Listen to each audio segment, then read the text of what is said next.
Assalamualaikum, good morning, I hope it's a good morning.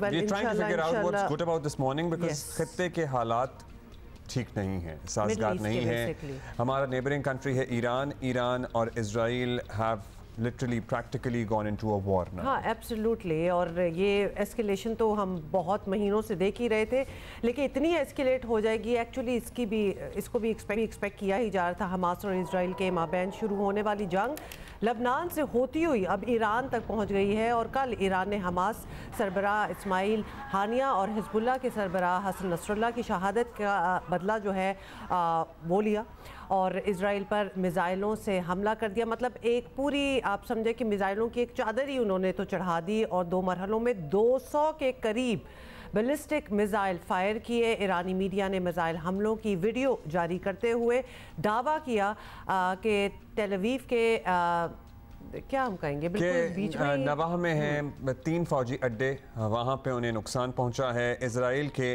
नवातिम फौजी अड्डे पर 20 F-35 तैयारे तबाह हुए हैं। बुहिरा रोम में इजरायली गैस प्लेटफॉर्म पर भी हमला किया गया है और पासदारान इनकलाब ने 90% मिज़ाइलों की कामयाबी का भी दावा किया है। दूसरी तरफ इजरायली फ़ौज ने तस्दीक की है कि वस्ती इजराइल में कुछ इलाकों पर मिज़ाइल गिरे हैं, लेकिन कोई जानी नुकसान ऑल्दो नहीं हुआ है। इसकी बहुत सारी वीडियोस भी आ रही हैं। By the way please social media पर जो मुताद्दिद वीडियोस हैं उनका बिल्कुल आप एतबार ना करें। किसी भी ऑथेंटिक न्यूज़ एजेंसी या प्लेटफॉर्म या टीवी चैनल के थ्रू या न्यूज़ चैनल के थ्रू आपको ख़बर मिले तो ही आप उस पर यकीन करें। In fact do not go by, बल्कि हम तो बड़ी अच्छी बात आपने कर दी कि do not go by anything. ख़ासतौर पे जो ख़बरें आपको व्हाट्सएप पे फॉरवर्ड होती है ना, टिकटॉक की बनी हुई है ऑल दैट, तो उन पे तो बिल्कुल नहीं जाएं। ऑथेंटिक जो न्यूज़ साइट्स जब इस तरह के हालात होते हैं तो आपको पता फेक न्यूज़ और फेक फुटेजेस और इररेलेवेंट फुटेजेस के सर्कुलेट करने का बहुत ज़्यादा इम्कान होता है और वो हो भी रहा है। अमेरिका ने ऑब्वियसली कहा कि हमारे पार्टनर्स और हमने इजराइल पे जो हमला किया गया उसे रोकने में मदद दी। पेंटागन ने कहा कि इजराइल पर ईरान का ताज़ा हमला पिछले हमले से दुगना बड़ा था। मिसाइल हमलों के बाद ईरान के सुप्रीम लीडर आयतुल्लाह ख़ामनेई ने इजराइल को ख़बरदार किया कि अगर जवाबी कार्रवाई की गई तो ईरान की जानिब से अगला हमला इससे कहीं ज़्यादा तकलीफ दे होगा और इजराइल ऑलरेडी अनाउंस भी कर चुका है कि वो तो जवाबी कार्रवाई करेंगे और मतलब करेंगे। उन्होंने अपनी पूरी कौम को बंकर्स में डाल दिया है भाई। उन्होंने ऐलान किया है सारों को कि आप बंकर्स के अंदर चले जाएं और ये यहाँ तो जंग छिड़ गई है। लेकिन सोचने वाली बात, और अभी हम ये पहले ये बात भी कर रहे थे कि वो इतने तैयार हैं इस चीज़ के लिए। इजराइल में 10 मिलियन की पॉपुलेशन है। जिन जिन जगहों पे ऑब्वियसली इनके मिसाइल पहुंच रहे हैं वहाँ they are used to going into bunkers. उनकी कंस्ट्रक्शंस इस तरह हुई हैं कि वो वाकई उनके लिए कहना काफ़ी है। हम एक एग्जांपल आपस में वैसे ही बात कर रहे थे, अल्लाह ना करे कि अगर हमारे साथ कुछ इस किस्म का हो रहा और हमें ये कहा जाए कि जी आप बंकर्स में चले जाएँ, तो हम ढूंढते रह जाएंगे। We are not made for this. तो वहाँ की पूरी तैयारी है उनकी, वो जिस जगह पे रहते हैं और जो उनकी अपनी हरकतें हैं इजराइल की, उनको पता होता है एट एनी मोमेंट हम पे भी जवाबी फायर तो हो ही जाएंगे और जो कि हो भी गया। ज़रा इस पे हम बात भी करना चाहते हैं और हम जरा समझना चाहते हैं कि इम्प्लीकेशंस सफारतकारी के मामलात को खूब समझते हैं। अब्दुल बासित साहब हमारे साथ मौजूद हैं। अब्दुल बासित साहब, खित्ते की सूरत हाल आपके सामने है। ज़ाहिर है ईरान ने कार्रवाई की, इजराइल भी अब कार्रवाई का इंदिया क्या धमकियां दे रहा है कि कार्रवाई होगी। अमेरिका कह रहा है हम जो इजराइल कार्रवाई करेगा उससे पहले डिस्कस कर लेंगे कि क्या होता है। लेकिन अभी तक जो हालात हैं अमेरिका की कहाँ सुनता आया है इजराइल। नहीं, वो सुना भी नहीं रहे वैसे आपस की बात है, सुना भी रहे हैं, उनको राइट टू डिफेंड कर रहे हैं, वो सुनता भी नहीं आया है। अब सबसे जेनेरिक बात तो यही है कि ये हालात किस तरफ जा रहे हैं। मतलब सीज फायर का मुआहदा, बातचीत, वो तो कहीं बहुत पीछे रह गया। अब रहमान ने बहुत शुक्रिया मुझे अपने शो में लेने का। देखिए, सबसे पहले बात तो ये है कि जहाँ तक सीज फायर की बात है वो तो हम पहले दिन से ही जानते हैं कि 7 अक्टूबर के बाद से जिस तरह हालात इवॉल्व हुए कि नेतन्याहू सीज फायर में इंटरेस्टेड नहीं है और ऑब्वियसली उसकी अपनी डोमेस्टिक पॉलिटिकल कंपल्शंस भी हैं और बहुत से करप्शन के केसेस भी हैं। लेकिन जो इसराइल की हिकमत अमली है उसको समझने की ज़रूरत है। उन्होंने 1 साल लगाया 7 अक्टूबर से ऑनवर्ड्स कि वो हमास को रिकैपेसिटेट करें और तकरीबन 80 से 90% जो हमास की अस्करी कैपेसिटी थी वो तो ख़त्म हो गई है। हमास में वो कैपेसिटी नहीं रही कि वो इसराइल को किसी तौर नुकसान को इंसाफ सके मिलिटरीली। अब उनकी हिकमत अमली का जो नेक्स्ट स्टेप है वो हिजबुल्लाह को एक लिहाज से जो सदरन लेबनान है उससे निकालना है, क्योंकि this would be in accordance with UN security council resolution 1701, जो कि जब लास्ट टाइम 2006 में हिजबुल्लाह और इसराइल के दरमियान जंग छिड़ी थी, तो उसके बाद 11 अगस्त 2006 को एक रेजोल्यूशन आई थी जिसके तहत एक डिमार्केशन लाइन, ब्लू लाइन, एक बफर जोन बनाया गया था बिटवीन इसराइल एंड लेबनान, जिसमें हिजबुल्लाह की प्रेजेंस को निकालना ज़रूरी था, बट वो नहीं हुआ। अब जो हालात इस वक्त बन रहे हैं, देखिए मैं अभी भी समझता हूँ कि ईरान के लिए इस्माइल हानिया की शहादत के बाद और हसन नसरुल्लाह की शहादत के बाद ये लाजिम था कि कोई एक्शन तो लेते, क्योंकि एक नुक्ता नज़र से बहुत तनकीद भी हो रही थी ईरान पे कि ईरान ने अपनी जो सो कॉल्ड प्रॉक्सीज हैं इस सारे इलाके में, वो जो उसके एसेट्स हैं उनको प्रोटेक्ट नहीं कर पा रहा, बल्कि ईरान के नुक्ता नज़र से देखें तो वो ये सारी प्रॉक्सीज जो हैं वो तो ईरान के को बचाने के लिए, उसके इंटरेस्ट को सेफ गार्ड करने के लिए, लेकिन अब वो लायबिलिटी एक लिहाज से आप कह सकते हैं कि बन गई हैं।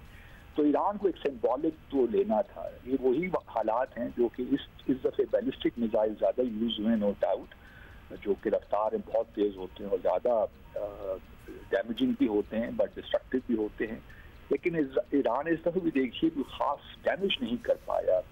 ईरान का इसराइल का जो सारा एयर डिफेंस सिस्टम है, मल्टी लेयर डिफेंस सिस्टम है, आयरन डोम से लेकर डेविड स्लिंग और फिर एरो, तो काफ़ी हद तक उन्होंने सिर्फ एक शख्स क्रिटिकली इंजर्ड हुआ है इस सारे ऑपरेशन में। तो मेरा अपना ख्याल ये है कि इसराइल का जो रिस्पॉन्स होगा उस पर अब डिपेंड करता है। ये मुमकिन है कि इसराइल इस वक्त उसको एक मौका मिला है, वो ईरान के जो न्यूक्लियर फैसिलिटी है नातांज इस्फहान के नॉर्थ में, उसको शायद टारगेट करे, लेकिन ये इसराइल को बड़ा कैलकुलेट करना पड़ेगा, क्योंकि आया वो उसके पास ऐसे हैं बस्टर्स, बंकर बस्टर्स, जिनको वो तबाह कर सके, काफ़ी डीप है नातांज की जो न्यूक्लियर फैसिलिटी है, या उसको तबाह कर सकता है, लेकिन उससे फिर ख़तरा यही होगा कि जंग ज़्यादा एस्केलेट होगी। लेकिन मेरा अपना ख्याल ये है कि इसराइल की इस वक्त जो फर्स्ट प्रायोरिटी है वो हिजबुल्लाह है, ईरान नहीं है, और क्योंकि अमेरिका भी इस वक्त इंतखाबात के मोड में है, वो इस वक्त सीज फायर, इससे मैंने पहले कहा, बाइडन को कभी ओब्लाइज नहीं करेगा नेतन्याहू। वो चाहते हैं कि ट्रम्प व्हाइट हाउस में आए, और फिर अगर ईरान के खिलाफ कोई कार्रवाई हुई बहुत बड़ी सतह पे, क्योंकि ये वॉर तो भी जारी रहनी है, हमास के खिलाफ भी आप देखते रहेंगे कि बमबारी होती रहेगी, गजा में भी, वहाँ भी कत्ल गारत जारी रहेगी, हिजबुल्लाह के खिलाफ भी होती रहेगी, लेकिन इस वक्त जो टॉप प्रायोरिटी है मैं समझता हूँ इसराइल की ईरान नहीं है बल्कि हिजबुल्लाह है, लेकिन ईरान पे डेफिनेटली रिटेलिएट करेगा। जी बिल्कुल, यही आपसे पूछना भी चाह रहे हैं कि अब 200 अगर बैलिस्टिक मिसाइल्स जो हैं वो इजराइल पे ईरान की तरफ से गए हैं, तो डायरेक्शन तो थोड़ी ऑब्वियसली चेंज हो ही गई और इसकी रिटेलिएशन तो होएगी। अब आपको क्या लगता है कि ईरान ने जो किया है ये 200 बैलिस्टिक मिसाइल्स वहाँ की तरफ मारना और वहाँ इतना कोई ख़ास उस तरह ह्यूमन डैमेज ना होना, ये बड़ा रिस्ट्रेंट था ईरान की तरफ से, या फिर उनसे कैलकुलेशन ऑफ हो गई? बिकॉज ऑब्वियसली 200 किसी पे बम गिराना का मतलब है कि हम एक मैसिव डिस्ट्रक्शन जो है और एक मैसेज जो है वो भी देना चाहते हैं। वो एक बात समझा दें, और दूसरा इजराइल से हम किस किस्म की रिटेलिएशन टुवर्ड्स ईरान एक्सपेक्ट करेंगे? ऑब्वियसली ईरान और पाकिस्तान भी साथ साथ हैं, तो हमें तो अपना भी सोचना पड़ेगा उस लिहाज से। तो ये ज़रा एक्सप्लेन करें कि how do you see this working out? देखिए, आपको याद होगा जब इसराइल ने दमिश्क में ईरान के सफारत खाने पे हमला किया था, तो अप्रैल के महीने में ईरान ने रिटेलिएट किया था और तकरीबन 300 से ज़्यादा जो हैं रॉकेट्स और प्रोजेक्टाइल्स और कुछ मिसाइल्स गिराए थे। उनका भी कोई ख़ास डैमेज नहीं हो सका इसराइल में। अभी भी इसराइल में जो ईरान का रिटेलिएशन है, रिस्पॉन्स है, वो मेजर्ड था। वो नहीं चाहते थे कि बहुत ज़्यादा नुकसान हो, क्योंकि उनके अपने भी इंटरेस्ट में नहीं है। इस वक्त देखिए ना, जो नए सदर आए हैं मसूद पेजेश्कियन, वो ज़रा थोड़ा सा चाहते हैं कि ईरान के जो न्यूक्लियर डील है उस पर दोबारा गुफ्तगू हो, जो सैंक्शंस हैं वो काम हो। उनको ये रिफॉर्म का एक एजेंडा है उनका, तो वो उस तरह एस्केलेशन नहीं चाहते। और ईरान में इस वक्त डिवीजन नज़र आ रही हैं। एक तबका वो है जो चाहता है कि ऑल आउट हम जाएं और इसराइल के खिलाफ एक्शन लें। लेकिन मेरा अपना ख्याल ये है कि डोमेस्टिक कंपल्शन भी ईरान की हैं, उनकी इकॉनमी के जो हालात हैं वो भी हमारे सामने हैं। इस वजह से ईरान ने भी एक लिहाज से मेजर्ड रिस्पॉन्स ही दिया है। और देखिए ना, सीज फायर की रिक्वेस्ट कौन करता है? सीज फायर की बातें वही करता है जो इस वक्त लॉज लूज कर रहा हो। अगर आप देखिए तो हमास भी सीज फायर की बातें कर रहा है, हिजबुल्लाह भी कर रहा है, ईरान भी कर रहा है फॉर दैट मैटर। तो इसका मतलब एक लिहाज से साइकोलॉजिकल जो एडवांटेज इस वक्त इसराइल को है वो तो उनके पास बिल्कुल मौजूद है, और इस वक्त उनका अपर हैंड है बदकिस्मती के साथ। और ये तमाम मुस्लिम उम्मा को सोचना चाहिए कि एक रियासत है, ठीक है, उसको अमेरिका की सपोर्ट भी है, लेकिन चूंकि मुस्लिम दुनिया भी डिवाइडेड है। अगर आप देखिए तो अरब दुनिया चाहती है कि हमास खत्म हो, अरब दुनिया चाहती है कि हिजबुल्लाह का भी यहाँ से खात्मा हो। तो ये एक लिहाज से बड़ी डाइवर्जेंसेस है इस्लामिक दुनिया में भी। इसलिए अब जो मैं देख रहा हूँ, इसराइल का भी मेजर्ड रिस्पांस होगा। मैं नहीं समझता कि ऑल आउट वॉर होने जा रही है, क्योंकि ब्रीफली अब्दुल बासित साहब, वेरी ब्रीफली आप अपना एक ओपिनियन दे दें कि इसराइल के अपने जो लोग हैं जो वहाँ रहते हैं, उनके नेशनल्स हैं, उनको क्या सेंस हो रही होगी कि हमारे ऊपर क्या हो रहा है साथ? मतलब बहुत से तो नेतन्याहू के साथ होंगे, बहुत उनके अगेंस्ट भी हैं, नेचुरली डिविजन्स तो उधर भी हैं। तो वो पूरा मुल्क जो है, नॉट दैट वो बहुत बड़ा मुल्क है, वो it is in a state of war for the past year. Are they kind of stuck in the middle of nowhere? क्योंकि जाहिर है नेतन्याहू के अंदर से भी तो एक डिफाइंस जो है वो आ सकती है। जी, डेफिनेटली एक है सिचुएशन। लेकिन अगर आप देखिए तो नेतन्याहू का जो पॉपुलैरिटी का ग्राफ है, हसन इस्माइल हानिया की शहादत और हसन नसरत की शहादत के बाद बहुत ऊपर गया है। लेकिन इसका हरगिज ये मतलब नहीं है कि अगर कल इनकी वॉर रुकती है, इसलिए नेतन्याहू इसको ड्रैग कर रहा है। और मेरा अपना ख्याल ये है कि विदाउट मतलब ऑल आउट एस्केलेशन वो हिजबुल्लाह और हमास को निशाना बनाता रहेगा। 20 जनवरी जब नए सदर आएंगे तो उस वक्त क्या हालात होते हैं अमेरिका फिर देखा जाएगा। लेकिन डोमेस्टिक प्रेशर डेफिनेटली है। हमारा क्या किरदार होगा? हम जाहिर है बिल्कुल हमसाए में बैठे हैं ईरान के। अब इजराइल ने धमकी भी दी है कि ईरान पर जवाबी कार्रवाई की जाएगी। What are we to do? हमारा कोई हमारी स्टेटमेंट्स आती रहेंगी, जिस तरह हमारे वज़ीर आज़म ने जनरल असेंबली में भी खिताब किया। लेकिन इससे बियॉन्ड मैं नहीं देख रहा कि अगर अनलेस के सऊदी अरब वगैरह पे उनको कोई इस पे उसका असर हो, तो डेफिनेटली हमने एक लिहाज से हमारा सिक्योरिटी आप कह सकते हैं इनफॉर्मल पैक्ट है सऊदी अरब के साथ। लेकिन जहाँ तक ईरान का ताल्लुक है, मैं नहीं देख रहा कि हम किसी किस्म की हमारी इन्वॉल्वमेंट इसमें है, क्योंकि हम और फिर हमारा एक बड़ा मौक़िफ़ रहा है फ़लस्तीन के बारे में भी, और हम उस स्टेटमेंट की हद तक हम खड़े रहेंगे। लेकिन मैं कुछ ऐसा नहीं देख रहा कि हम एक्टिवली इन्वॉल्व होने जा रहे हैं इसमें। बहुत शुक्रिया अब्दुल बासित साहब, thank you for your opinion. बहुत शुक्रिया आपका। Definitely things are unfolding at the moment. बहुत से मुल्कों के जो the countries that matter obviously जो के साथ खड़ी हैं इजराइल के, उनके बड़े स्ट्रॉन्ग स्टेटमेंट्स जो हैं वो आ रहे हैं, जिसमें यूके का स्टेटमेंट है कि इजराइल को पूरा राइट है अपने आप को डिफेंड करने का, and we stand with them. US का तो obviously not just we will stand with them, वो तो साथ अपनी आर्टिलरी और अपनी वॉरशिप्स और पता नहीं क्या क्या वहाँ भेज चुके हैं।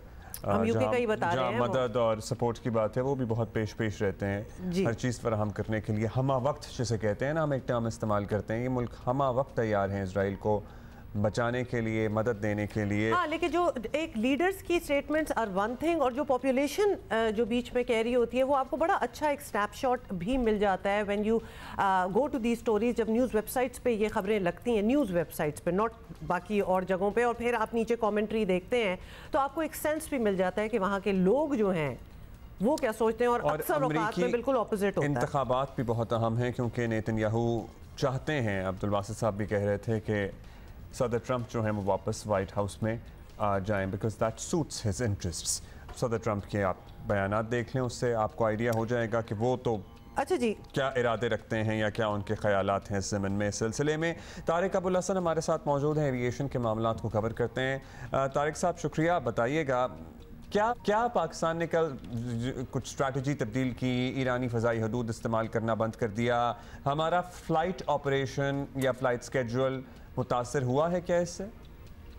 जी, पाकिस्तान की जो अमेरिका और यूरोप की जानिब जाने वाली फ़्लाइटें हैं और जो खलीजी ममालिक की तरफ जाने वाली परवाज़ें हैं, उनके लिए ईरानी फ़दाई हुदूद बहुत अहम है। लेकिन जो ईरान के इसराइल पर हमले के बाद जो सिचुएशन पैदा हुई है, उसके नतीजे में सूरत हाल जो है वो खास हुई है। और अब पाकिस्तान सिविल एविएशन अथॉरिटी ने अपने एयर ट्रैफिक कंट्रोलर्स को जो हिदायत दी है कि जो ईरान, अफगानिस्तान और अतराफ की फ़ज़ाई हुदूद से जो परवाज़ें पाकिस्तान की जानिब आ रही हैं और जो परवाज़ें पाकिस्तान से ओवरफ्लाई करती हैं, उनकी सख्ती से निगरानी की जा रही है। इसके अलावा पाकिस्तान की फ़ज़ाई हुदूद के अतराफ भी जो फ़ज़ा में सरगर्मियाँ हो रही हैं, उनके ऊपर भी नजर रखने का कहा गया है। इस पूरी सूरत हाल में PIA और जो पाकिस्तान की दिगर प्राइवेट एयरलाइंस है, उन्होंने ईरान की जो फ़ज़ाई हुदूद है उसका इस्तेमाल जो है वो रोक दिया है।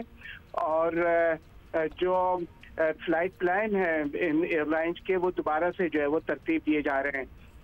PIA जो है वो अपनी जो फ्लाइट के लिए ईरानी कॉरिडोर इस्तेमाल करती है, वो 2 कॉरिडोर इस्तेमाल करते हैं। इसमें जो कनाडा और तुर्की की जानिब जाने वाली फ्लाइटें हैं वो नॉर्दर्न कॉरिडोर इस्तेमाल करती हैं। और इसके अलावा जो दूसरा कॉरिडोर है वो सदर्न कॉरिडोर है, और इसमें खलीजी ममालिक यानी UAE, बहरीन, दोहा और सऊदी अरब वगैरह के लिए जो फ्लाइटें हैं उसमें सदर्न कॉरिडोर इस्तेमाल होता है। तो फिलहाल ये दोनों कॉरिडोर जो है वो इस्तेमाल नहीं किए जा रहे हैं, और इसके जो मुतबादिल कॉरिडोर हैं और मुतबादिल फ़ज़ाई रूट हैं वो इस्तेमाल किए जा रहे हैं, जो कि निस्बतन तवील है और समंदर के ऊपर से होकर गुजरते हैं।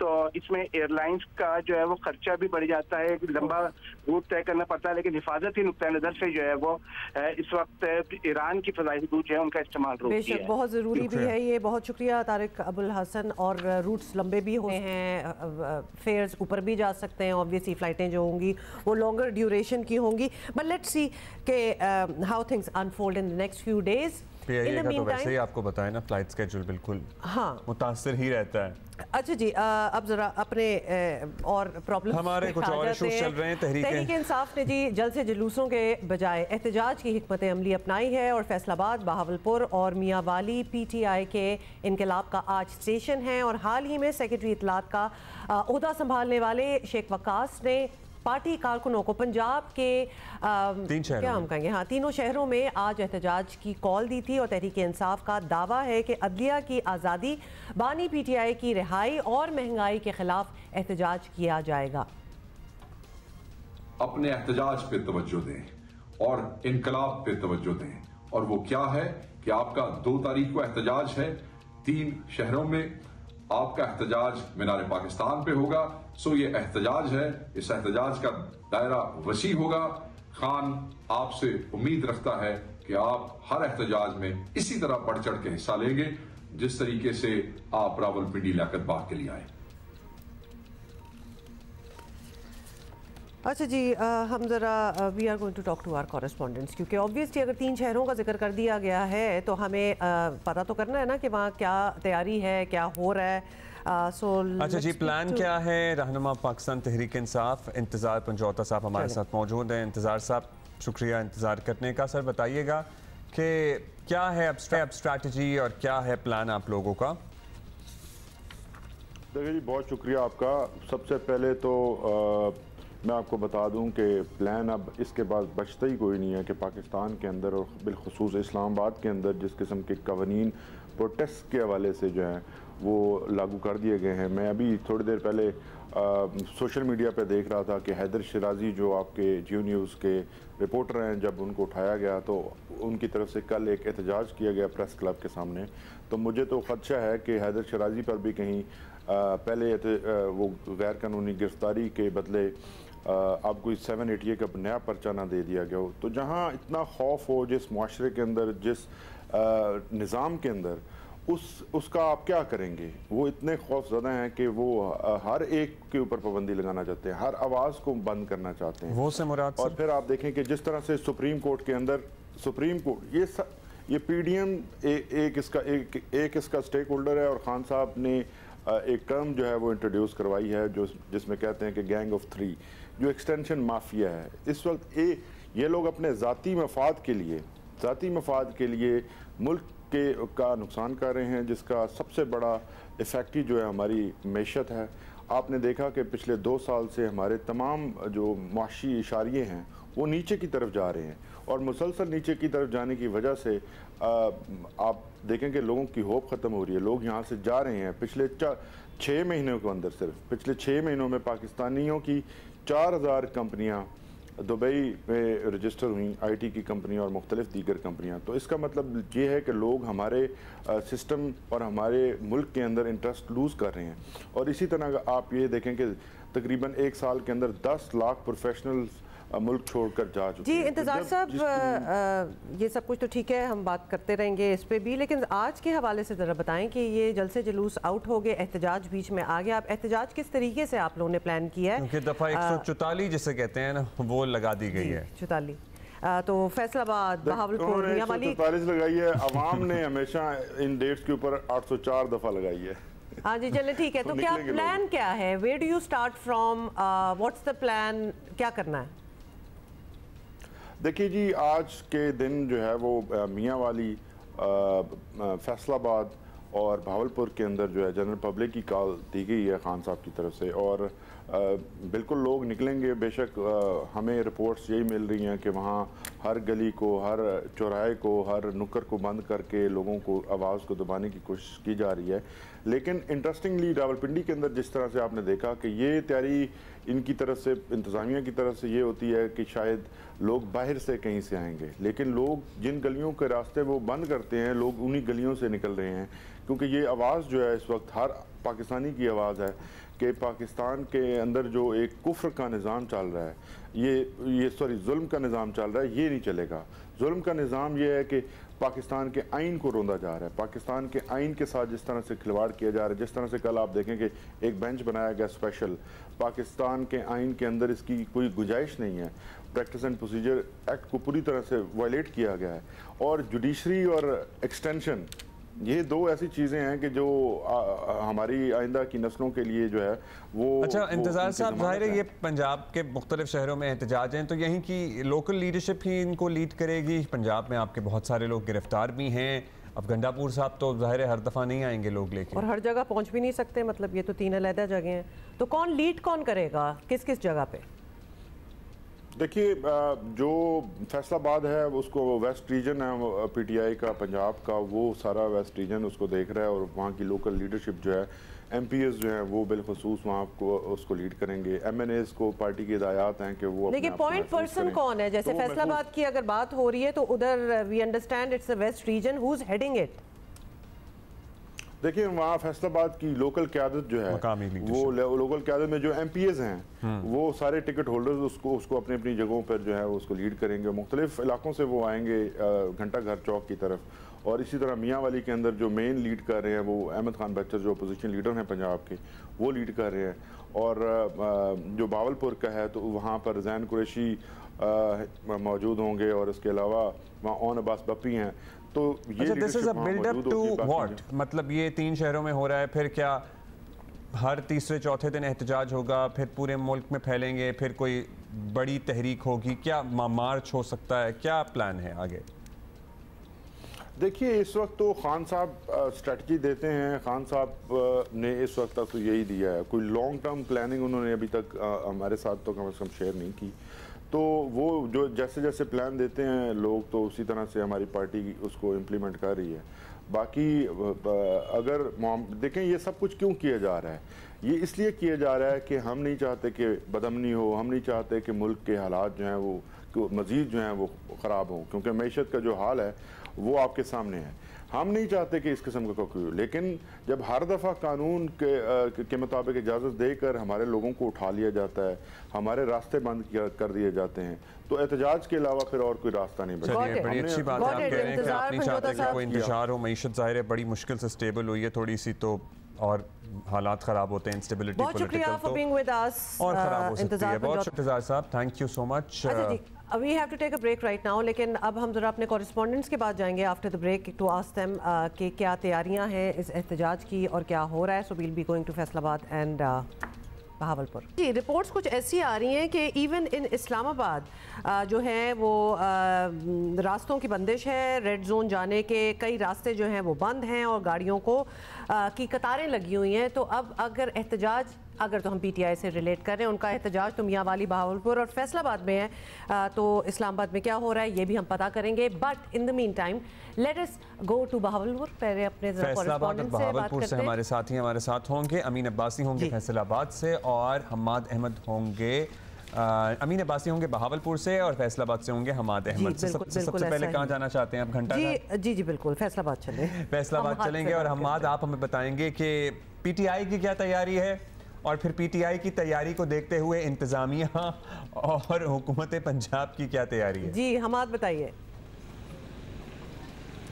जी, पीटीआई की जानब से आज चौक घंटाघर का इंतखाब किया गया है जहां पर एहतजाज का ऐलान किया गया है और 12 से 2 बजे का वक्त जो पीटीआई के रहनुमा हैं उन्होंने सोशल मीडिया पर अपने बयानात में दिया है कि कारकुन यहां पर पहुंचे और उन्होंने तरीक़ेकार ये इख्तियार किया है कि बाकायदा इज्तिमा करके सियासी रैलियाँ लाने की बजाय उन्होंने कहा कि टोलियों की शक्ल में कारकुन यहाँ पर पहुँचे। हर जो अरकान असम्बली हैं उन्होंने ये सोशल मीडिया पर बयानात जारी किए हैं कि तमाम कारकुन जो हैं वो 12 बजे यहाँ पर पहुँचना शुरू हो जाए और इस सिलसिले में शहर के अलावा डिस्ट्रिक्ट भर से जो अरकान असम्बली हैं उनकी जानब से अपने अपने कारकुनों को मुतहरक किया गया है। इस सिलसिले में मुख्तलिफ मीटिंग्स भी की गई हैं और एक मीटिंग्स के ख़िलाफ़ पुलिस की जानब से क्रैकडाउन भी किया गया है, पकड़ दकड़ भी की गई है। गुज़श्ता रात पुलिस ने एक छापा मारा जंग बाज़ार में जहाँ पर पीटीआई के रहनुमाओं की एक मीटिंग हो रही थी। वहाँ पर पीटीआई क़यादत का दावा है कि उनके 2 अरकान असम्बली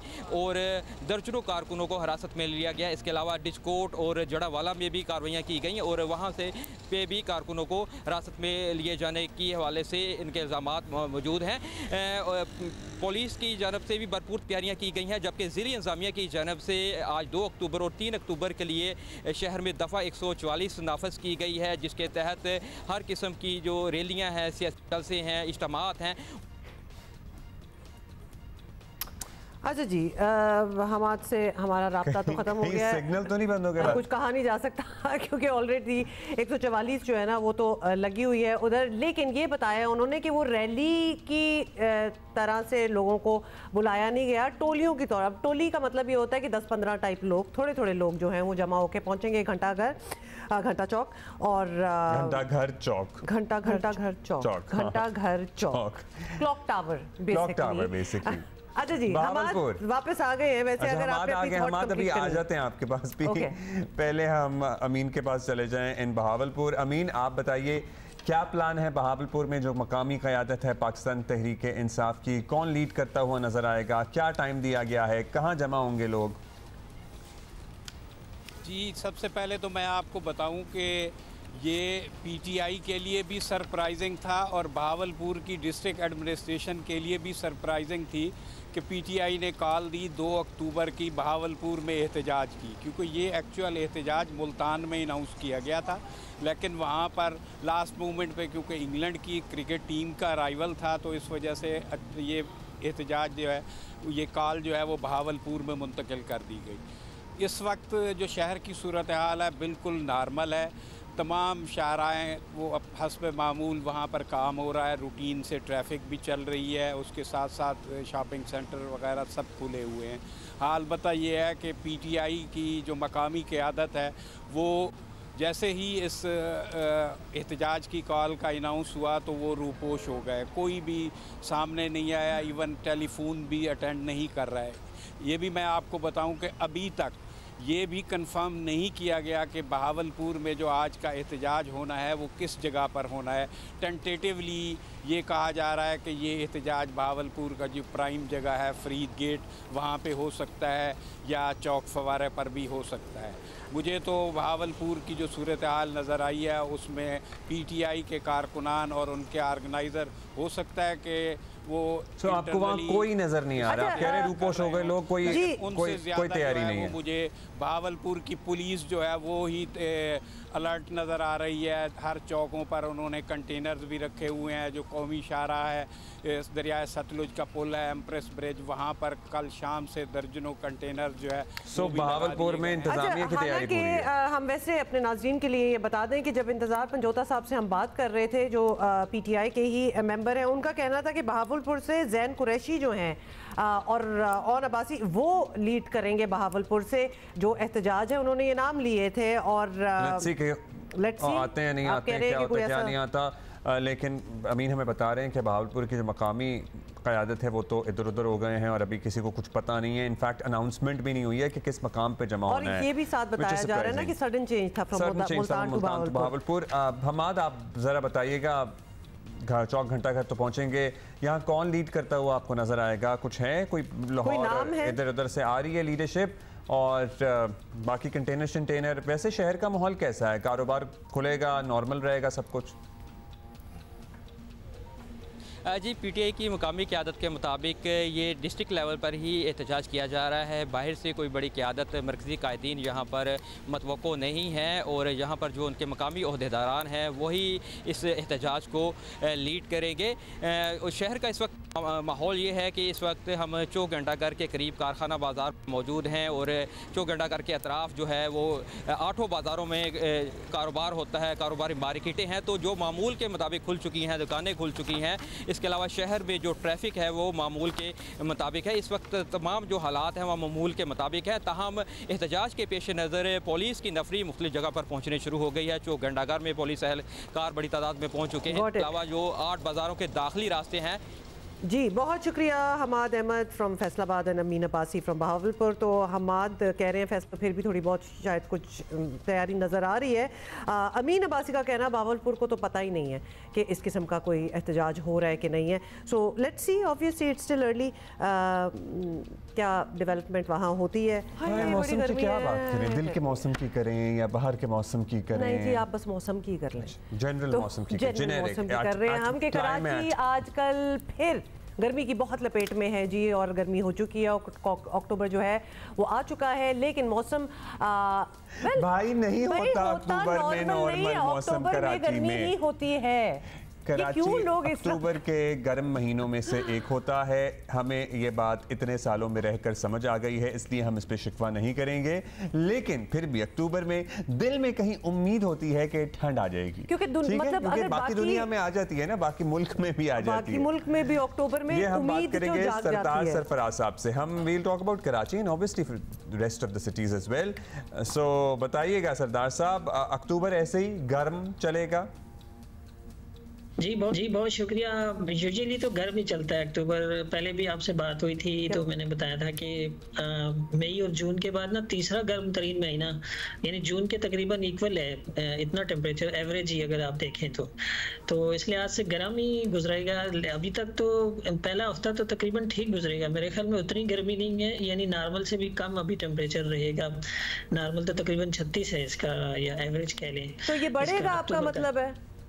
जी आगे बढ़ सकता है ये, बिलखुसूस 8-9 अक्टूबर के बाद ना फिर बढ़ता हुआ दिखाई देता है, यानी 36-37 उस रेंज में हो सकता है, 36 से 38 की रेंज में। एंड फिर by the end of this month मतलब थोड़ा सा मौसम बेहतर नवंबर में आगे जाके कहीं होगा, मतलब हमें टेंशन हो रही है अब।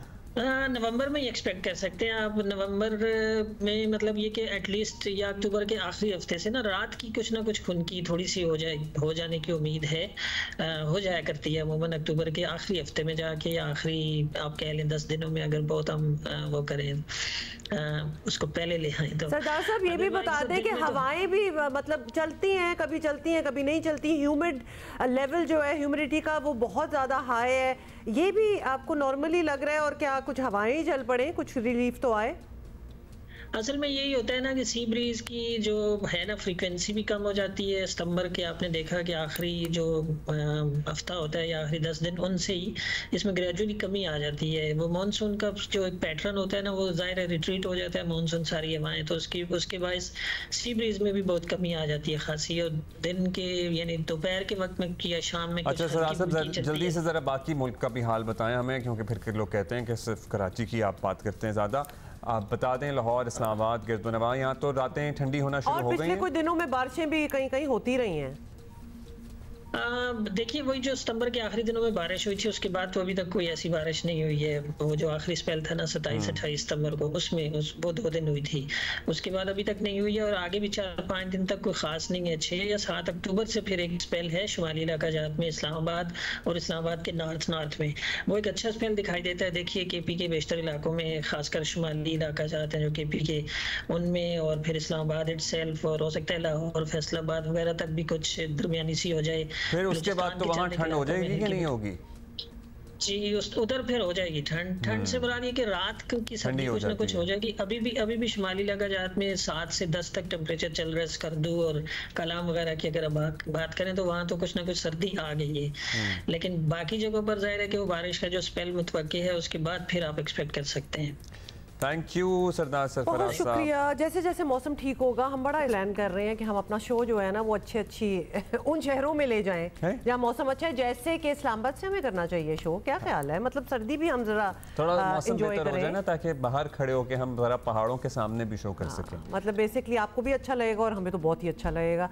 So let's see. लेकिन आपको ये बताना ज़रूरी है कि मानसून बारिशें जो हुई थी ना, उसके बाद अब वही हो रहा है जिस खदशे का इजहार किया जा रहा था, और मुल्क के मुख्तलिफ शहरों में मच्छरों से फैलने वाली बीमारियों ने यलगार कर दिया है। भाई कराची में बहुत ज़्यादा अब सुनने को मिल रहा है आपके इर्द गिर्द लोगों से, आपके घर में मौजूद आने वालों से, कि किसी न किसी को चिकनगुनिया हुआ हुआ है, किसी को डेंगू हुआ हुआ है, मलेरिया भी तो बहुत है। चिकनगुनिया या तो बस हर बीमारी को चिकनगुनिया कहा जा रहा है, या फिर बस चिकनगुनिया ही बहुत ज़्यादा है, ये भी हम जानेंगे। हाँ बिल्कुल, हमने पता करना है। कराची खास तौर पर आपको बता दें कि मच्छरों के काटने से होने वाली बीमारियों का गढ़ बना हुआ है, और अभी हमने बता भी दिया है सरकारी अस्पतालों में रोज़ाना मलेरिया, डेंगू और चिकनगुनिया के दर्जनों मरीज जो हैं वो लाए जा रहे हैं। और डॉक्टर्स के मुताबिक जिना और सिविल अस्पताल में चिकनगुनिया के यौमिया डेली 50 से ज़्यादा मरीज जो हैं वो आ रहे हैं। और जो प्राइवेट में जाते हैं, क्लिनिकों में जाते हैं, वो आप सोच लीजिए फिर सैकड़ों में तादाद होगी। अस्पताल ज़राए के मुताबिक इन 2 बड़े अस्पतालों में चिकनगुनिया की तशखीस किट्स दस्तियाब नहीं है। महकमा सेहत सिंध के हुक्काम का मौक़िफ़ है कि जिना और सिविल को किट्स फरामी के अहकामात दे दिए हैं।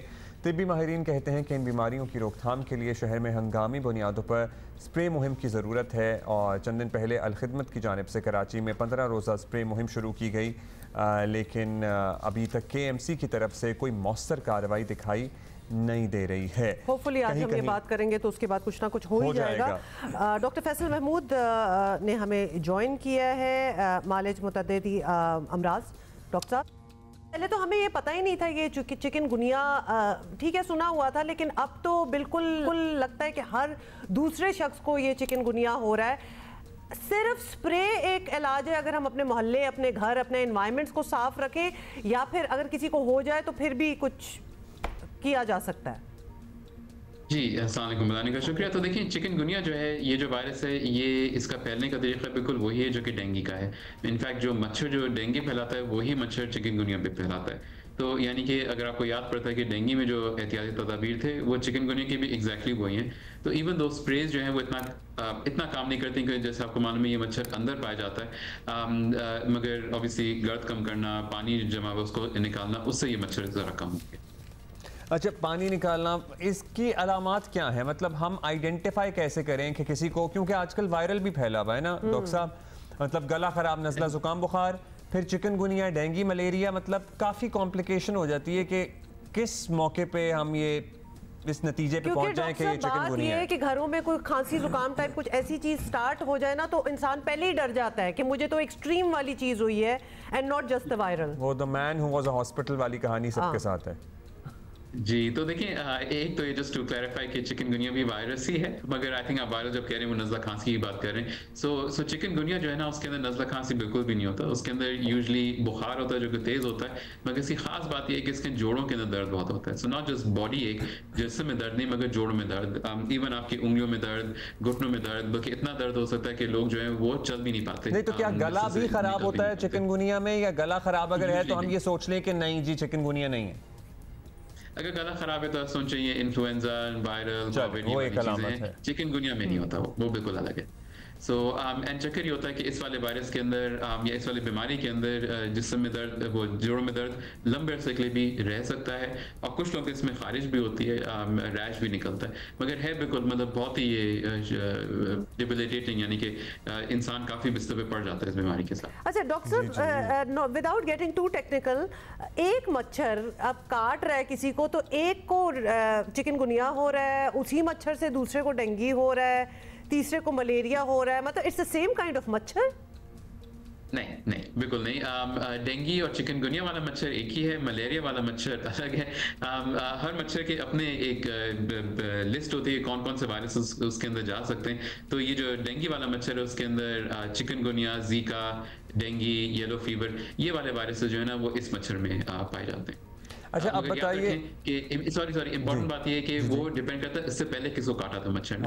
तो अगर डेंगू मरीज को काटा है तो वो डेंगू फैलाएगा, चिकनगुनिया काटा तो चिकनगुनिया फैलाएगा। अब ये बताइए डॉक्टर साहब, अब हो गया है किसी को घर में डेंगू या चिकनगुनिया, ठीक है, घर में हम क्या कर सकते हैं? फ्लूइड्स लोग कहते हैं, जूस, वो पपीते के पत्तों का जूस पिला दो, पता नहीं वो भी ज़्यादा पीने से ज़्यादा तबीयत ना ख़राब हो जाए, but are these things effective? क्योंकि हम we really want help people कि अगर कोई अस्पताल जाने वाली कंडीशन नहीं है किसी की, मतलब कोई उतना बीमार नहीं है, तो फिर घर में वो क्या करे? सो देखिए, आई थिंक दोनों चीज़ें अलग अलग हैं। डेंगू और चिकनगुनिया इवन तो दोनों मच्छरों से फैलती हैं, दोनों बीमारियां बहुत ही अलग हैं एक तरह से। अगर चिकनगुनिया जो कि आजकल ज़्यादा फैला है उसकी बात करें तो उसके अंदर अमूमन दर्द की दवाइयाँ ही देने की जरूरत पड़ती है, पानी का इस्तेमाल हमेशा अच्छा रहता है, इसमें प्लेटलेट वगैरह कम नहीं होते, तो दैट्स नॉट एन इशू। मगर अगर तकलीफ बहुत है तो बेहतर है कि डॉक्टर से रुजू कर लें, बिकॉज फिर हम लोग दूसरी अद्वियात दे सकते हैं दर्द को कंट्रोल करने के लिए, जो अनफॉर्चुनेटली सब में इस्तेमाल नहीं करते, अगर पहले से गुर्दा खराब वगैरह तो नहीं करते। तो बट दवाएं जैसे ब्रूफिन हो गए या पैराडोल वगैरह, ये आपको दर्द में ज़रूर हेल्प करेगा। इंपॉर्टेंट बात ये है कि डेंगू की तरह चूंकि ये मच्छर बहुत लोगों को काट रहा होता है, तो अमूमन घर में किसी एक को हो तो सभी को ये हो जाता है, एंड प्रिवेंशन के लिए दैट्स व्हाई मच्छर से बचना ज़रूरी है।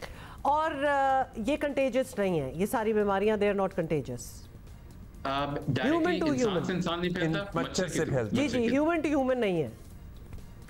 And really want to ask you, ये जो जूसेस होते हैं, do they help या बस वो हाइड्रेशन बेहतर करते हैं? तो फ्रूट जूसेस, हाँ, मतलब चिकनगुनिया के लिए और या फिर डेंगू के लिए कहते हैं ना पपीते के पत्तों का जूस पिए एंड ऑल दैट।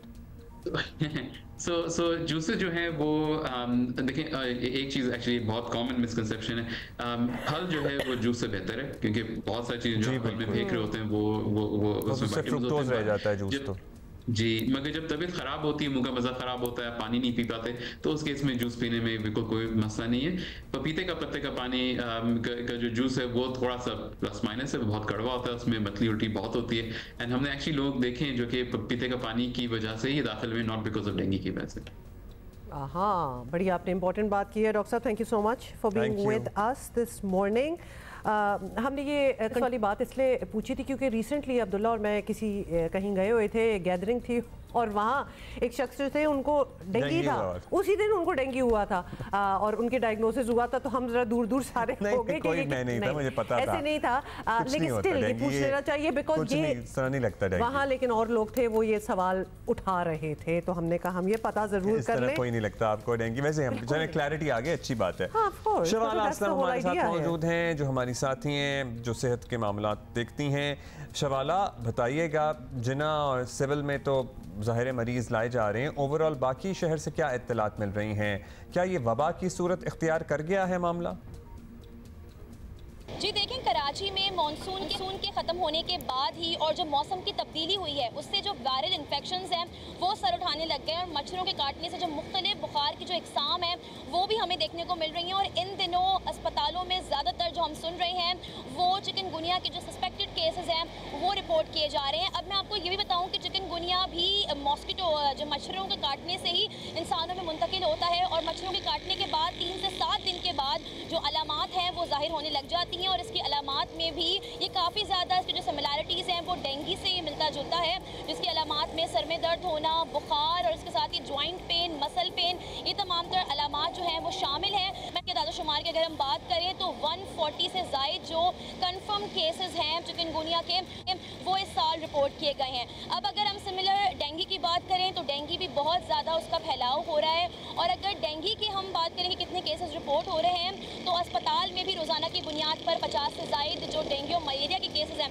वो भी रिपोर्ट किए जा रहे हैं और महकमा सेहत के आदादोशुमार के मुताबिक 1000 से ज़ायद जो केसेस हैं वो रवा साल डेंगू से रिपोर्ट भी किए गए हैं और एक हलाकत भी डेंगू से रिपोर्ट हो चुकी है अब तक।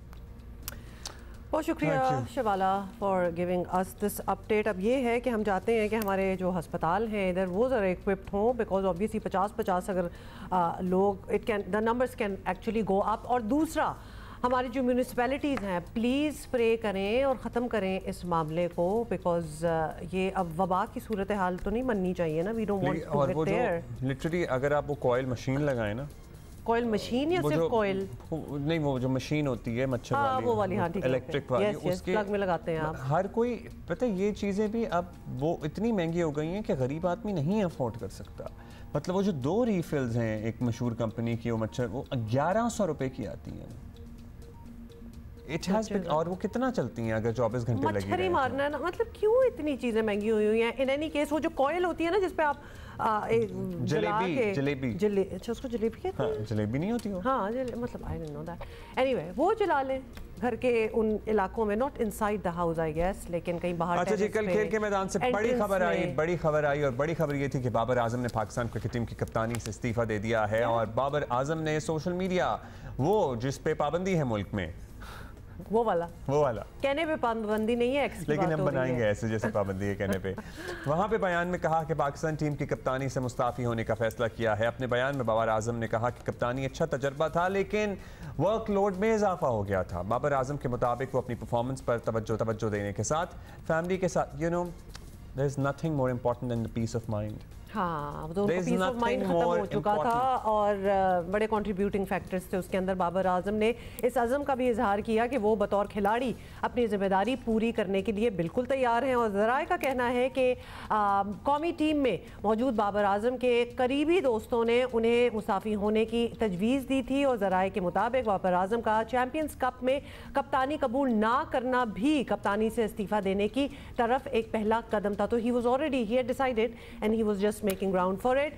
और ये भी आपको याद दिला दें कि बाबर आजम गुज़िश्ता साल वर्ल्ड कप में शिकस्त के बाद नवंबर में तीनों फॉर्मेट्स की कप्तानी से दस्तबरदार हो गए थे, जिसके बाद पीसीबी ने शाहीन आफरीदी को T20 और शान मसूद को टेस्ट का कप्तान करार दिया था। लेकिन वनडे के कप्तान के हवाले से कोई फैसला नहीं किया गया था। लेकिन फिर रवां साल मार्च में बाबर आजम को एक बार फिर पाकिस्तान के वाइट बॉल क्रिकेट का कप्तान बनाया गया था। बाबर आजम की क़यादत पर पाकिस्तान ने 43 वनडे खेले हैं, 26 जीते हैं, 15 में शिकस्त हुई है। बाबर की क़यादत में पाकिस्तान ने 85 T20 इंटरनेशनल मैचेस खेले हैं, 48 जीते हैं, 29 हारे हैं। दूसरी तरफ इंग्लैंड की क्रिकेट टीम के टेस्ट सीरीज़ खेलने के लिए मुल्तान में तैयारियां पूरी हैं और पहुंच गई टीम।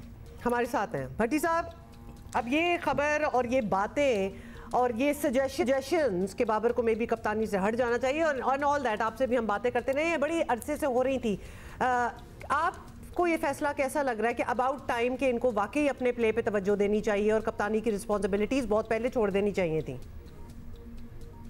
जी हुमा, बिल्कुल तवक्को भी थी और ये फैसला एक अच्छा फैसला इसलिए है कि बाबर की जो प्राइम रिस्पॉन्सिबिलिटी है वो तो एज ए बैट्समैन पाकिस्तान को सर्व करना है। लेकिन मेरे ख्याल में टाइमिंग बहुत गलत थी कि बाबर आजम ने रात 12 बजे जब इस्तीफा दिया और जिस तरह आप बता रहे हैं कि उन्होंने सोशल मीडिया का सहारा लिया और पाकिस्तान क्रिकेट बोर्ड जिसका अपना मीडिया डिपार्टमेंट इतना बड़ा है, मोहम्मद यूसुफ ने भी 3 दिन पहले सोशल मीडिया के जरिए अनाउंस किया, बाबर आजम ने भी सोशल मीडिया के जरिए अपने मुस्ताफी होने का ऐलान किया। तो मेरे ख्याल में टाइमिंग गलत थी क्योंकि इंग्लिश टीम बाबर आजम के इस्तीफे के 3 घंटे बाद मुल्तान पहुंच गई तो अगर म्यूचुअल अंडरस्टैंडिंग से टेस्ट सीरीज के बाद वो कप्तानी छोड़ देते, क्योंकि व्हाइट बॉल सीरीज तो नवंबर में पाकिस्तान को ऑस्ट्रेलिया के खिलाफ खेलनी है। लेकिन बहुत सारे एक्सपर्ट्स, हमारे फॉर्मर क्रिकेटर्स बाबर आजम को यही मशवरा दे रहे थे कि आप अपनी बैटिंग पर फोकस करें, क्योंकि बैटिंग में वो काफी अंडर परफॉर्म कर रहे थे। लेकिन जो इनसाइडर्स बता रहे हैं कि जब से T20 वर्ल्ड कप खत्म हुआ अमेरिका में, उसके बाद से पीसीबी ने जितने बड़े फैसले किए रिगार्डिंग टीम या रिगार्डिंग कैप्टनसी, तो बाबर आजम किसी भी फैसले में मुशावरत का हिस्सा नहीं थे।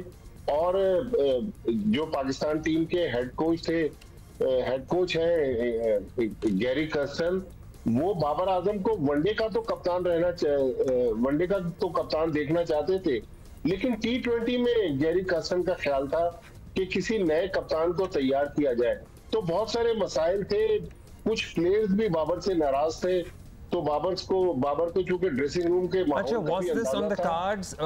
भट्टी साहब, आप लोग बड़े बाखबर सहाफ़ी हैं, खबरें मिल रही थी कि अब ये अनाउंसमेंट होने वाली है, ये तय कर लिया है बाबर ने।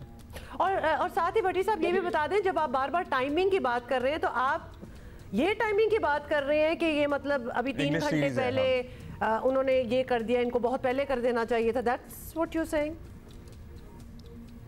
मैं ये कह रहा हूँ कि टाइमिंग इस लिहाज से गलत है कि टेस्ट सीरीज अभी आ रही है ना, उसके कप्तान तो शान मसूद है। तो अभी तो हमें बाबर आजम की जरूरत नहीं है। जब ये 3 टेस्ट मैच खत्म हो जाते और पाकिस्तान टीम को ऑस्ट्रेलिया जाना होता, तो उससे पहले बाबर आजम पीसीबी के साथ म्यूचुअल अंडरस्टैंडिंग से एक प्रेस कॉन्फ्रेंस करते और खामोशी से कप्तानी छोड़ देते। देखें, बांग्लादेश की सीरीज में आप एक बात नोट करें, बांग्लादेश की 2 टेस्ट मैचों में तकरीबन 12-13 दिन पीसीबी ने मुख्तलिफ प्रेस कॉन्फ्रेंसेस की, लेकिन बाबर आजम को किसी प्रेस कॉन्फ्रेंस में पीसीबी ने एक्सपोज नहीं किया।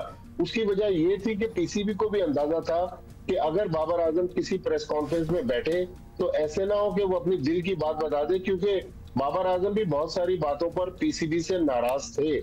लेकिन मेरे ख्याल में टाइमिंग इस लिहाज से गलत है कि हमारे जो मेन बैट्समैन है वो इस वक्त एक कंट्रोवर्सी में इस लिहाज से घिर गए कि कल रात उन्होंने कप्तानी छोड़ दी। इंग्लैंड की टीम अब से 3-4 घंटे पहले मुल्तान पहुंच गई। इससे क्या फर्क पड़ता है वैसे?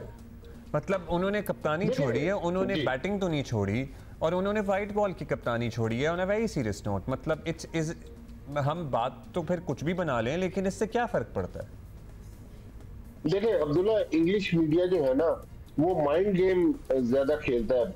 एक मोहम्मद यूसुफ की कंट्रोवर्सी 3 दिन पहले सामने आई, पीसीबी ने उसके बारे में जवाब पेश किया, वो जवाब अभी तक समझ नहीं आ रहा। फिर इंग्लिश टीम के आने से चंद घंटे पहले अगर बाबर आजम भी कप्तानी छोड़ देंगे तो उनको एक अच्छा चलें ऑल्टरनेट पे आते हैं।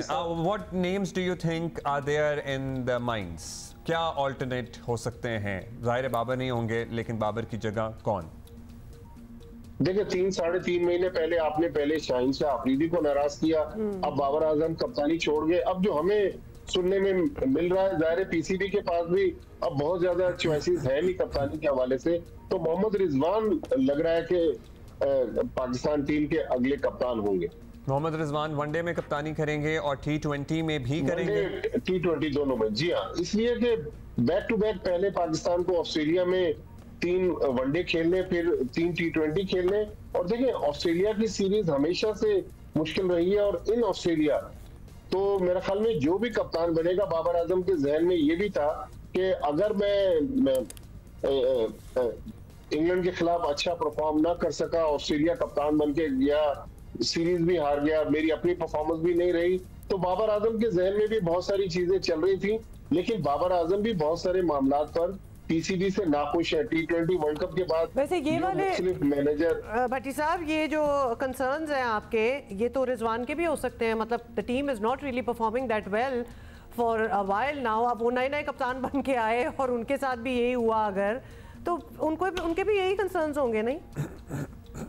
जी हाँ, बिल्कुल रिजवान के भी कंसर्न होंगे, लेकिन मेरे ख्याल में अगर पीसीबी अगले 2 साल के लिए रिजवान को कप्तान अनाउंस कर दे लंबे अरसे के लिए, तो फिर तो रिजवान के पास मौका होगा कि अगली किसी सीरीज में, चूंकि चैंपियंस ट्रॉफी जो है वो अब पाकिस्तान का अगला हदफ है, फरवरी में पाकिस्तान में चैंपियंस ट्रॉफी खेलनी है, तो लिहाजा पाकिस्तान को एक अच्छे लीडर की जरूरत है जो टीम को लड़ा सके। क्योंकि अभी तक कप्तानी के मामले में अब बाबर आजम कह रहे हैं कि मैं वर्कलोड मैनेज कर रहा था। भाई 5 साल से तो आपको इस चीज का ख्याल नहीं आया। 3 महीने आप कप्तानी से हटे, 3 महीने बाद पीसीबी ने जब आपको ऑफर की, आपने फिर कप्तानी कबूल कर ली। तो बाबर आजम का ये जो सोशल मीडिया पर लंबा चौड़ा बयान है, इसमें ही बहुत सारे सवालात उठते हैं। लेकिन अल्लाह करे कि जो फैसले हो रहे हैं या होने जा रहे हैं वो पाकिस्तान। चलिए हाईलाइट की एक हाईलाइट, मैं अपनी हाईलाइट बताता हूँ। बाबर की कप्तानी की, इंडिया को 10 विकेटों से हराना, वही सबसे बड़ी हाईलाइट है मेरा ख्याल है। क्योंकि इंडिया को हराना था, नहीं 10 विकेटों से हराना, मतलब अनबिलीवेबल तरीके से। देखिए फिर पाकिस्तान ने T20 वर्ल्ड कप का फाइनल भी खेला, बाबर आजम की कप्तानी, अच्छी बात, एशिया कप का फाइनल भी खेला। नहीं एक्चुअली हम यहाँ बैठ के उनकी अच्छाइयाँ और उनके अच्छे काम नहीं गिनवाएंगे। एक इंसान का कप्तानी का करियर खत्म हुआ है तो हम उसको भी कुछ पॉइंट्स बहुत ही डाउनहिल जाके उन्होंने कप्तानी छोड़ी है एंड ऑल दैट, उसकी बात हो रही है। लेकिन उनके हाइलाइट्स आर टू मैनी कि हम उनको काउंट करें। Cricket left in him, so he is a बेहतरीन बल्लेबाज। होपफुली वो पाकिस्तान की अगर हम हिस्ट्री देखें ना, पाकिस्तान की हिस्ट्री देखें तो हमारे जो बड़े बड़े क्रिकेटर्स रहे हैं, हनीफ मोहम्मद, फजल महमूद, जावेद मियादाद, इमरान खान, वसीम अकरम, वकार यूनुस, जहीर अब्बास, सलीम मलिक, इंजमाम, मोइन खान, राशिद लतीफ, इन्होंने 2-2, 3-3 बार कप्तानी छोड़ी है, फिर उनको कप्तानी मिली है। तो बाबर आजम का तो अभी ये दूसरा मौका है, उनकी बहुत क्रिकेट बाकी है। मेरे ख्याल में अपनी क्रिकेट पे फोकस करें, कप्तानी के लिए अभी उनके पास बहुत कैरियर बाकी। Totally agreed with you, भट्टी साहब, thank you for being with us. However, ये मैं ज़रूर कहना चाहूँगी, ये जब एक्स पे कोई स्टेटमेंट देनी हो ना कि रिजाइन कर रहे हैं या छोड़ रहे हैं, वो मुझे ये आइडिया ना आजकल अच्छा नहीं लग रहा कि everything has to be like told on social media first. Bhatti sahab का ये आइडिया कि एक प्रेस कॉन्फ्रेंस होती है और उसमें वो बताते, would have sounded, I don't know, to me more better. Yeah. Just saying, ये बहुत होता है। तो आपने देख ही लिया, हमारे साथ मौजूद हैं, लेकिन ये कौन है और क्या काम करती हैं ये अब हम आपको बताते हैं। बहुत दफ़ा एक तो ज़ाहिर ज़िंदगी में आप वो फैसला कर रहे होते हैं कि आपने बच्चों को कौन से स्कूल में डालना है, दाखिल कराना है। जब ये भी फैसला बड़ा अहम होता है, लेकिन बीच में ज़िंदगी में ऐसे कई मौके आते हैं जब आपको बच्चों को स्कूल तब्दील करना पड़ता है। तब भी आप एक कश्मकश में होते हैं कि आप कहाँ जाएँ कहाँ ना जाएँ। डिफरेंट स्कूल डिफरेंट मेथडोलॉजी के तहत अब बच्चों को तालीम दे रहे हैं, और ये तो बड़ी एक टॉप टियर की हम बात कर रहे हैं। उसके नीचे हज़ार और क्वेश्चंस होते हैं। ये क्वालिटी ऑफ एजुकेशन क्या है, मतलब क्या सर्विसेज प्रोवाइड कर रहे हैं, और कितनी तरक्की से तालीमी निज़ाम जो है दुनिया में बढ़ रहा है, तो are we keeping up with that और नॉट। ये बहुत सी चीज़ें जो हैं ये आप डिस्कस कर सकते हैं। एक तालीमी कॉन्फ्रेंस/एक्सपो होने जा रही है 12 अक्टूबर को, जिसमें आप जो हैं वो हिस्सा ले सकते हैं। You can be a part of it in the sense that you can go and attend, और आपके सारे जो सवाल हैं ये वहाँ हो जाएंगे। इसके अलावा भी इसमें बहुत कुछ होगा। यू नो एजुकेशन सप्लाई जो होती हैं उनके वेंडर्स भी मौजूद होंगे, सो उनसे भी आप Karachi schools and educational suppliers show, और ये जो है कर रही हैं Ruqaiya Salman, who is the founder educators community and also dean of users college. सही कह रही हूँ ना मैं? ऑलराइट, रुकैया कैसी हैं आप? I am good, how are you? ये जल्दी से रुकैया पहले तो ये बता दें कि ये क्या आपको इंस्पायर किया, what was your inspiration behind you know coming up with this? Yes, so I will tell you a little bit. So I had the privilege कि मैं ट्रैवल कर सकती थी for a lot of local and international conferences, और वहाँ मुझे जाके लगा कि we really need platforms where educators from Pakistan can connect internationally, and माशाल्लाह वो नेटवर्क ग्रो करते करते now I have 1000 educators on this community, जहाँ ज़्यादा बाहर के भी लोग हैं, and many prominent educationalist of the country as well, and we share research, we share ideas, we collaborate on many different projects. And मेरा ज़्यादा इंटेंशन ये था कि मैं पाकिस्तान एंड स्पेशली कराची को एक बहुत पॉजिटिव लाइट में ग्लोबली शो करूँ, because I feel as educationalists, despite all the challenges, we are so resilient, and there is such good work happening in the education sector. तो वो मैं इंटरनेशनली सबको दिखाना चाहती हूँ। प्राइवेट जो सेक्टर है उसने बहुत काम किया है। यू नो हम अक्सर तनकीद भी करते हैं, लेकिन अगर ये ना होता तो हमारे मुल्क में तालीम का क्या हाल होता। अब आप मुझे बताइए, इतना कंफ्यूज हो जाते हैं। कैम्ब्रिज है, अब कैम्ब्रिज के अलावा भी कितने सारे बोर्ड्स हैं। जी एग्जैक्टली, एक तो बोर्ड्स हैं, फिर और भी इंटरनेशनल सिस्टम्स हैं जिनके तहत अलग स्कूल। ये चक्रा नहीं दे लिटरली।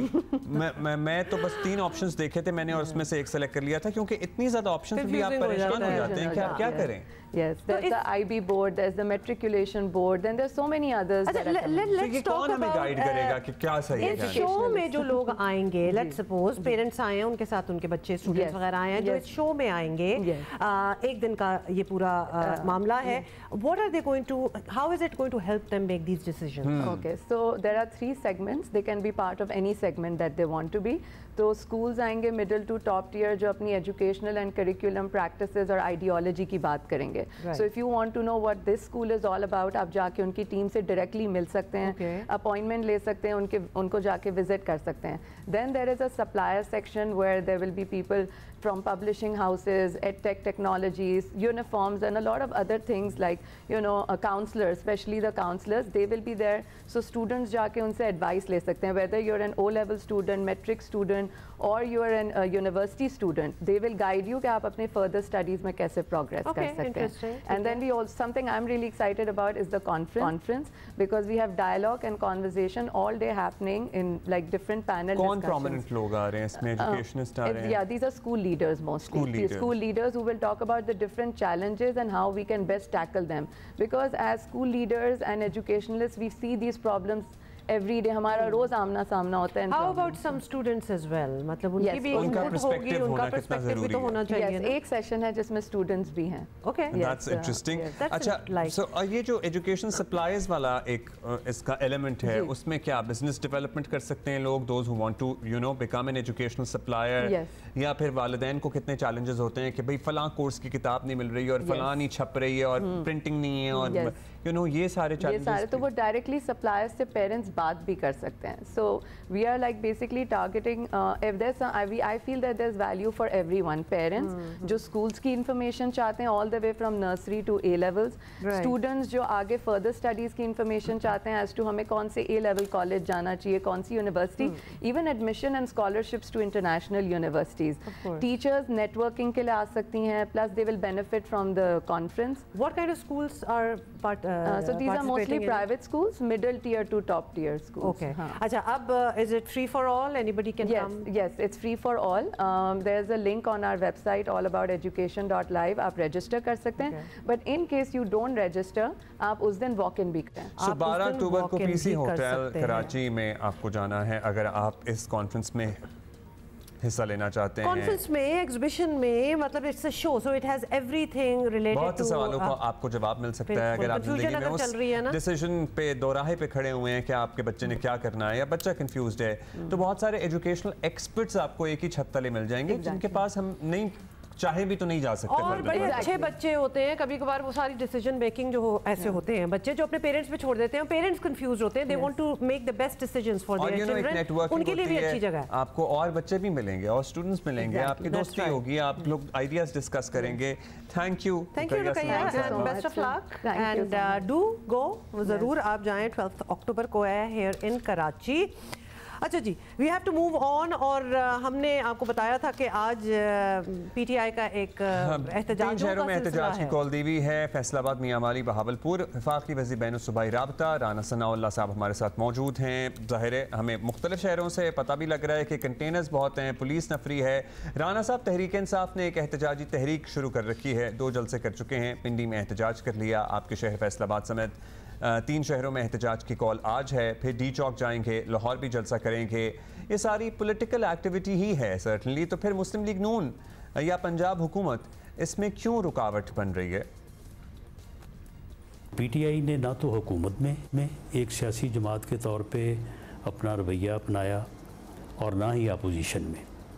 तो वो उनकी कोई पॉलिटिकल एक्टिविटी आप देख लें कि जिस दिन वो हुकूमत से बाहर आए हैं उनके ख़िलाफ़ अदम एतमाद हुआ है तो उसके बाद उन्होंने पार्लियामेंट का बाइकआउट कर दिया. उसने उसके बाद कभी शॉर्ट मार्च, कभी लॉन्ग मार्च, कभी इस्लामाबाद का गिराव, कभी पिंडी का गिराव. तो उसके बाद उन्होंने असम्बलियाँ तो हुकूमतें तोड़ दी. तो उनका जो है ये रवैया जो है वो कतई तौर पे सियासी रवैया नहीं है. और ये भी जो वो कर रहे हैं इस वक्त ये कोई उनकी पॉलिटिकल एक्टिविटी नहीं है. वो इस मुल्क में वायलेंस चाहते हैं, इस मुल्क में अफरा तफरी चाहते हैं, इस मुल्क में अनारकी चाहते हैं और स्ट्रीट वायलेंस के लिए वो ये हरबे इस्तेमाल कर रहे हैं कि किसी न किसी तरह से उन्हें कोई ऐसा इंसिडेंट जो है वो मैसर आए जिसकी बुनियाद के ऊपर जो है वो फिर इस तरफ अपना जो है वो बढ़ें, मुल्क में फितना, अफरा तफरी और इंतशार फैलाने के लिए। तो इसलिए उनको रोका जाना चाहिए। पहले भी उन्होंने तकरीबन कोई 1.5-2 साल इस किस्म की एक्टिविटी की और उसके बाद उन्होंने 9 मई किया। अब भी वो एक और इस किस्म के जो है वो हंगामे की जो है वो पादाश में हैं और इसके लिए वो ये पहले जलसा करेंगे, फिर उसके बाद एहतजाज, फिर उसके बाद आहिस्ता आहिस्ता आगे बढ़ने की उनकी प्लानिंग है, जिसको हम पूरी तरह से जानते हैं, पूरी तरह से समझते हैं, हमारे पास इंफॉर्मेशन भी है। तो इसलिए इनको रोका जाना जो है वो बिल्कुल मुल्क के आइन, कानून, जमहूरियत के लिए ज़रूरी है और हम इनको रोकेंगे जिन ज़राए से भी जो है वो एक बैलेंस्ड वे और विद इन लॉ लिमिट्स इनको जो है वो रोका जा सके। ठीक है राना साहब, आपने अपनी तौजी तो दे दी है, लेकिन हुकूमत रास्ते बंद करे, मुजाहरे रोकने के लिए पूरा जोर लगा दे तो तहरीक इंसाफ का रद्द-ए-अमल भी ऑब्वियसली आप एक्सपेक्ट करें कि सख्ती होगा। कहते हैं ना कि गोली का जवाब गोली से देंगे, तो वो भी यही कह रहे हैं।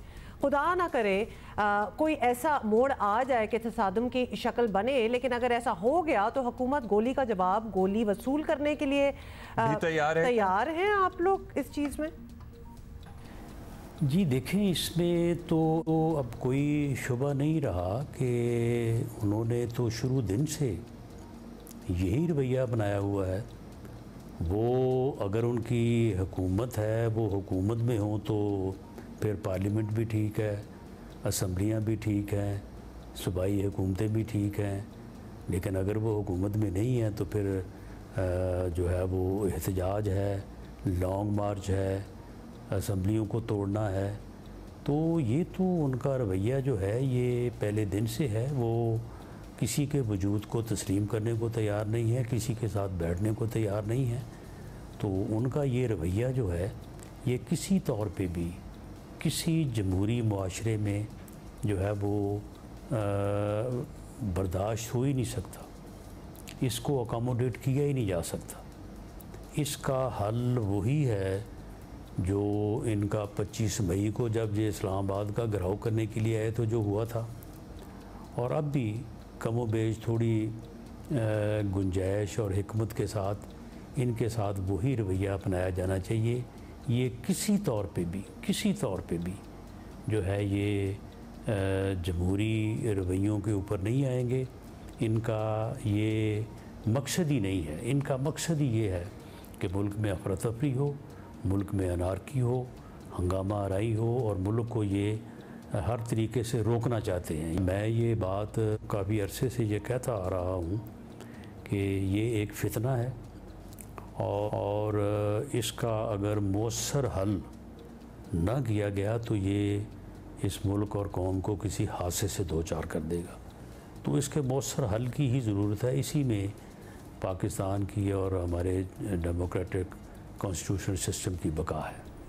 अच्छा राना साहब, एक तरफ तो ये, दूसरी तरफ मुल्क की आला तरीन अदालत में जजों की तकसीम वाज़े है, बल्कि इख्तलाफात उरूज पर अब तो नज़र आ रहे हैं। ऐसे वक्त में हुकूमत अदालती सेटअप का नक्शा भी बदल देने वाली आइनी तरमीम लाने के लिए कोशा है, तो मसाइल और बढ़ने के चांसेस काफ़ी हैं। एक आध माह तक इंतज़ार कर लेना मुनासिब नहीं है सबके लिए? देखिए, आला अदालतों में जो हो रहा है, जिसकी आपने भी बात की है, यही इस मुल्क का मसला है।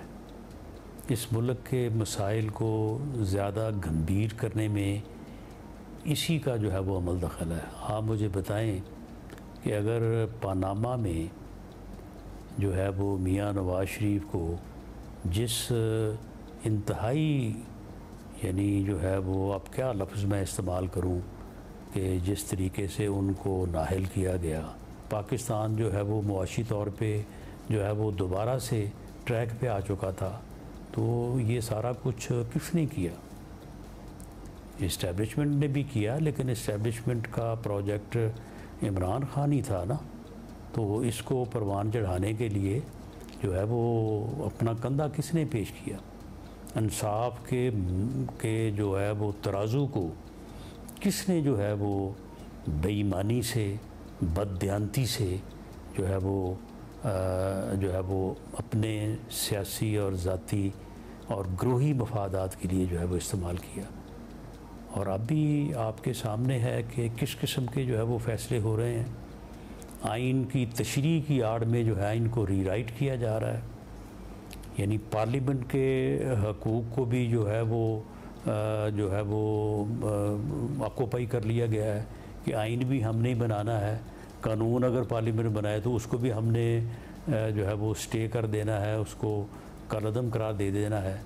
तो ये जो रवैया है और ये पिछले 70 साल से है, क्या इस मुल्क में जो गैर जमहूरी, गैर आइनी जो है वो होते रहे हैं काम, ताले आज़मा जो इस मुल्क के ऊपर कब्ज़ा करके 9-9 साल, 11-11 साल जो है वो बैठे रहे हैं, किसकी मदद से बैठे रहे हैं, किसने उनको संदेह जवाब। चलिए, आप कह रहे हैं आप बहुत पुराने हैं, इनको ठीक करने की आप कोशिश कर रहे हैं, फिर भी आपने कहा कि 25 मई को जो हुआ था PTI के साथ, जिस तरह आप जब वज़ीर दाखिला थे मैनेज किया था एहतजाज, अभी भी उसी तरह से करना चाहिए, इसके अलावा कोई चारा नहीं है। फिर जाहिर है उससे मतलब मामला बिगड़ते ही हैं, तो बेहतर तो नहीं हो सकते। और एक ट्राइड एंड टेस्टेड चीज़ हो चुकी है, डिड नॉट वर्क आउट, तो why are we ready to do that again.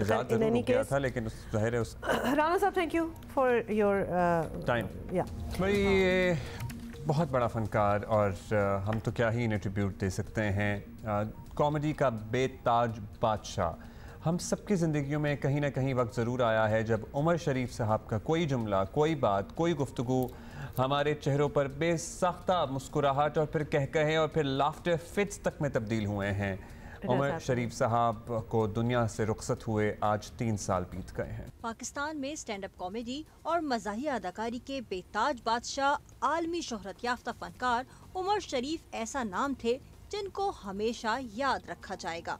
Umar शरीफ महज 14 साल की उम्र में थिएटर से बतौर अदाकार वाबस्ता हुए। उनका असल नाम मोहम्मद उमर था। वो मुनव्वर ज़रीफ से बहुत मुतासिर थे और उनको अपना रूहानी उस्ताद भी मानते थे। बहरूपिया वो खेल था जिसमें उमर शरीफ का टैलेंट खुलकर सामने आया, और फिर बुढ़ा घर पे है और बकरा किस्तों पे ने उन्हें पाकिस्तान के साथ साथ इंडिया में भी वो मकबूलियत अता की कि उमर शरीफ बरे सगीर के पसंदीदा फनकार बन गए। बकरा किस्तों पे तो इतना पसंद किया गया कि उमर शरीफ ने उस ड्रामे के 5 हिस्से बनाए। क्या मतलब लेजेंड आदमी, और क्या इनका सेंस ऑफ ह्यूमर, और सेंस ऑफ ह्यूमर को ना एक डेवलप भी करना होता है। तो इन्होंने मुझे लगता है कि हमारे मुल्क के लिए भी एक जरा डेवलपमेंट हम सब के sense of humour, this is a funny thing, इस पे हंस लेना चाहिए। In any case that's all the time we have, we'll see you. अच्छा जी, आर्ट्स काउंसिल ऑफ पाकिस्तान और जंगो जियो के इश्तिराक से जो कराची में वर्ल्ड कल्चर फेस्टिवल हो रहा है उसमें जरा तौसी हो गई है और 2 नवंबर तक जारी रहेगा। हाँ, पहले 30 तक होना था ना, 30 अक्टूबर तक, अब 3 दिन और बढ़ गए हैं, तो 2 नवंबर तक चलेगा। And all the more reasons to go. We are gonna see you tomorrow इंशाल्लाह।